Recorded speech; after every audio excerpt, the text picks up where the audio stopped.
ഭർത്താവ് അവരുടെ കുട്ടികൾ ചെറുതായിരിക്കുമ്പോൾ തന്നെ മരണപ്പെട്ടിരുന്നു. അന്നുമുതൽ ഗിരിജ ഒറ്റയ്ക്കായിരുന്നു ജീവിതം. മക്കൾക്ക് വേണ്ടി മാത്രം മാറ്റിവെച്ചിരുന്ന ഒരു ജീവിതം തന്നെയായിരുന്നു ഇവരുടേത്. വളരെ കഷ്ടപ്പെട്ടായിരുന്നു ഗിരിജ മക്കളെ വളർത്തിയെടുത്തത്.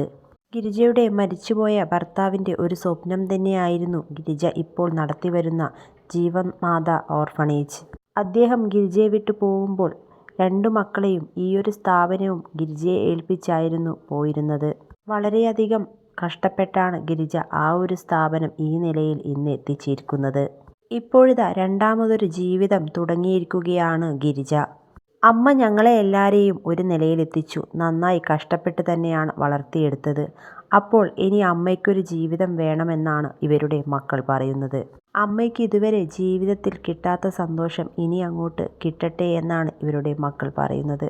രജിസ്റ്റർ മാരേജ് നേരത്തെ കഴിഞ്ഞിരുന്നു. ഇപ്പോൾ അമ്പലത്തിൽ വെച്ചുള്ള താലികെട്ട് ചിത്രങ്ങളാണ് പുറത്തു വരുന്നത്.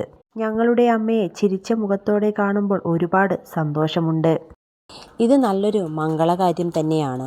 ഒറ്റയ്ക്ക് ജീവിക്കുന്നവർക്ക് മാത്രമേ അതിൻ്റെ പ്രയാസം ശരിക്കും മനസ്സിലാകൂ. പഴയ കാലം പോലെയല്ല ഇന്നത്തെ കാലം. പെണ്ണിന് എപ്പോഴും ഒരു തണൽ വേണം. മക്കൾ സന്തോഷമായി ഇരിക്കാനാണ് എല്ലാ മാതാപിതാക്കളും നോക്കുക. അതുപോലെ തന്നെ തിരിച്ചും കാണിച്ച ഈ മക്കൾക്ക് 1000 സല്യൂട്ട്.